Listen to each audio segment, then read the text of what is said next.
אילי ואפיק פה, עכשיו אנחנו נטפס על עצים. אפיק איזה עץ אתה בוחר? מה שאתם רוצים? רוצה את זה? סבבה, נו. לא.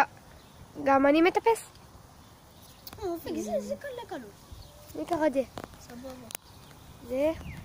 ארז, מה אתה לוקח? יאללה אילי, בוא נעשה ביחד. אתה בזה ואני בזה. די. חכה שנייה, אני רק אתפוס את הענפים. כמה עלים. יאללה. 3, 4 אני יכול לצלם את שניכם. יאללה.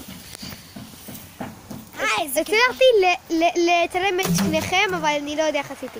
ככה עשיתי. יאללה, אפיק, תורך. סבבה, קח. הענף שלו שבור, נכון? לא, זה פשוט זה על ענף קטן. בוא תסתכל איך מטפסים כך. זה בסדר, ראיתי אותו. בואי נעשה את זה לך לחצים. נראה בדיקות. אוקיי, אפיק לא יטפס היום, אז אנחנו נתראה בסרטון הבא, ויאללה ביי.